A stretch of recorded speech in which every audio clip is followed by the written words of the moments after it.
नमस्कार, मैं Bhimrao Lonare IBM TV 9 news और WH न्यूज़ में मैं आपका स्वागत करता हूँ। आज नागपुर प्रेस क्लब में योगेंद्र यादव सर आए हैं और हमारे साथ संजय सर भी है, जिन्होंने भारत जोड़ो अभियान के तहत महाराष्ट्र के जो विधानसभा चुनाव है उस पर महाविकास आघाड़ी का साथ देने का उन्होंने निर्णय लिया है। सर, क्या बताना चाहोगे, महाविकास आघाड़ी का साथ देने का निर्णय आपने लिया है? भारत जोड़ो अभियान जो कि इस देश के सैकड़ों जन आंदोलनों जन संगठनों का समन्वय है, उसने पहले दिन से ये कहा था कि हम कोई चुनाव लड़ने वाले लोग नहीं हैं, हम कोई टिकट नहीं मांगते। हमारे लिए केवल एक चीज महत्वपूर्ण है, इस देश का संविधान, इस देश की लोकशाही, इस देश का गणतंत्र, जिसको आज खतरा है आरएसएस और बीजेपी से। मैं छुप के बात नहीं कहता, खुल के कहता हूं। और इसलिए हमने तय किया कि इनको हराने में जो भी सक्षम है, हम उसको पूरी तरह सहयोग करेंगे। तो ये केवल महाराष्ट्र का फैसला नहीं है, पूरे देश में हमने किया है। कर्नाटका विधानसभा चुनाव से शुरू करके लगातार हमने जब बाद में इंडिया गठबंधन बन गया, इंडिया गठबंधन यहाँ महाराष्ट्र में महाविकास आघाड़ी के जो भी संगठन हैं, हम पूरी तरह उनको सहयोग करेंगे ताकि इस देश पर जो आसन्न खतरा है, संविधान को जो खतरा है, लोकशाही को खतरा है, उसका मुकाबला किया जा सके। विधानसभा चुनाव में, यानी महाराष्ट्र के विधानसभा चुनाव में ऐसे कहा जा रहा है कि जो महाराष्ट्र सरकार ने जो योजनाएं लाई है, जैसे लाड़की बहन योजना, उसका फायदा महायुति को होगा करके। पहली बात तो मैं पूछना चाहता हूं कि क्या इस देश में कोई संविधान का राज बचा है क्या? हम कहते हैं चुनाव में रिश्वत नहीं देनी चाहिए। आप मुझे बताइए, ये रिश्वत नहीं है तो क्या है? क्या इसका महाराष्ट्र के बजट में उल्लेख था? क्या महाराष्ट्र सरकार की किसी नीति में इसका उल्लेख था? क्या चुनाव आयोग इन चीजों की कैसे अनुमति देता है कि महाराष्ट्र और हरियाणा का चुनाव एक साथ होना था? नहीं, महाराष्ट्र का चुनाव डिले किया जाएगा। और ठीक उसी अवधि में महाराष्ट्र सरकार ऐसी योजना जिसका ना बजट में उल्लेख है ना कहीं है, सीधे सीधे वोटर को रिश्वत देने की ये जो कोशिश है, मुझे लगता है महाराष्ट्र की जनता इसे नकारेगी।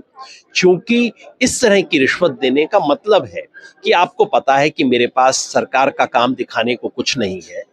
मुझे अपना, जिस धोखे से ये सरकार बनी, जिस गद्दारी से शिवसेना और एनसीपी को तोड़ के सरकार बनी, अपने पाप ढकने के लिए अब लाटकी का सहारा ले रहे हैं। मैं समझता हूं महाराष्ट्र की बहनें इस धोखे को रिजेक्ट करेंगी। अभी महाराष्ट्र में 288 सीटों के लिए चुनाव हो रहा है। क्या लगता है आपका, भारत जोड़ो अभियान का कितना परिणाम इस पर होगा? हमारी क्षमता सीमित है, हम कोई खुद चुनाव लड़ते नहीं है, तो हमने तय किया है कि हम अपनी सीमित क्षमता को संजोकर 288 में से कोई 150 सीटों पर पूरा अपना अटेंशन लगाएंगे। जाहिर है उन सीटों पर नहीं जहां परिणाम पहले से स्पष्ट है, उन पर हम अपना ध्यान नहीं लगाएंगे। बाकी 150 पर हम अपनी पूरी ऊर्जा लगाएंगे, जितने भी महाराष्ट्र के जन संगठन हैं। और मैं कह सकता हूं कि महाराष्ट्र में देश के बाकी इलाकों की तुलना में जन संगठनों, जन आंदोलनों की संख्या, उनका असर, उनकी पहुंच बहुत गहरी है। तो जितने भी संगठन हैं, चाहे दलित आदिवासी संगठन हो, चाहे वो माइनॉरिटीज के, महिला के, शेतकरी के, मजदूर के, मानवाधिकार के जितने भी संगठन हैं, सभी संगठन मिलकर अंतिम व्यक्ति तक संदेशा पहुंचाएंगे। यहाँ विदर्भ में जहां हम आज खड़े हैं 62 सीटें हैं, उनमें से 40 सीट पर हमने फैसला किया है कि हम अपनी कोशिश करेंगे। और चुनाव तो 2 वोट से पलट जाता है। हमारी कोशिश होगी कि हर चुनाव क्षेत्र में हम इतना असर डाल सकें जो कि जीत और हार का अंतर होता है। सर, हमने देखा कि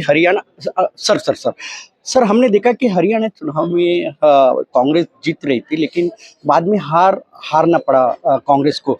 महाराष्ट्र में अभी चुनाव है, क्या लगता है आपको कि क्या परिणाम होंगे और कौन सत्ता में आएगा? क्या परिणाम होंगे मेरा काम नहीं है बताना। मैंने बार बार कहा है, मैं भविष्य बताने का काम अब नहीं करता, भविष्य बनाने का काम करता हूँ। मैं एक ही चीज़, हरियाणा के इससे क्या सबक मुझे मिला मैं आपको बता देता हूँ। हम कॉलेज में थे, क्रिकेट खेलते थे, तो पड़ोस के मोहल्ले में जाते थे, वहाँ गए, ग्राउंड उनका, अंपायर भी उनका होता था, वो एलबीडब्ल्यू नहीं देता था कभी। चुनाव, हम मैच हार जाते थे, तो फिर हम बैठे, हमने सोचा कि अब हम मान के चलते हैं कि क्रिकेट में एलबीडब्ल्यू का रूल ही नहीं है, अब तो बोल्ड ही करना पड़ेगा। तो हरियाणा के अनुभव के बाद महाराष्ट्र में यही सबक है कि आपको एलबीडब्ल्यू नहीं मिलेगा, अब तो बोल्ड करना पड़ेगा, उसकी तैयारी कीजिए। और इनको धोखे से बना हुआ ये जो ठग बंधन है, इसको बोल्ड करना है। सर एक बुद्ध का एक आखिरी सवाल मैं आपसे करूंगा, जो कि प्रधानमंत्री ने कहा कि अब भारत देश बौद्धमय बनेगा और बुद्ध के मार्ग पे चलेगा। प्रधानमंत्री को ये बौद्ध ज्ञान कब प्राप्त हुआ ये जानने में मुझे रुचि होगी।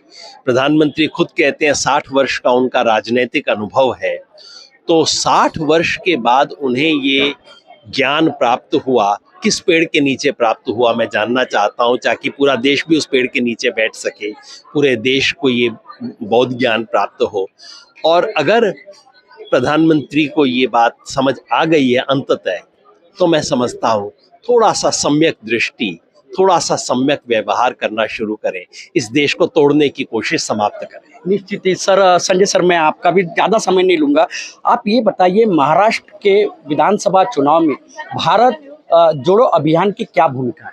हमारी भूमिका यही है कि महाविकास आघाड़ी के जो उम्मीदवार होंगे उनका हम समर्थन करेंगे, और समाज में जो गैर बराबरी का, फिरका परस्ती का, हिंसा का वातावरण फैला जा रहा है उसको रोकेंगे, और धर्म जाति का आधार अगर लेना जब कोशिश होगी तो बुनियादी सवालों की तरफ ध्यान खींचेंगे और महाविकास आघाड़ी को विजयी करेंगे। विरोधक का कहना, विरोधक कह रहे कि अर्बन नक्सलाइट की ये घोषणा की है उन्होंने, आपका क्या कहना उस पर? डर गए हैं, सत्ताधारी डर गए, इसलिए वो लोकतंत्र को समझ नहीं रहे हैं। चलिए, निश्चित ही मैं बताना चाहूंगा, हमारे साथ में ये संजय सर और योगेंद्र यादव सर थे, जिन्होंने कहा है कि हम महाराष्ट्र में महाविकास आघाड़ी को समर्थन करेंगे और ज्यादा से ज्यादा सीट यहाँ से विधानसभा की चुनकर हम लाएंगे।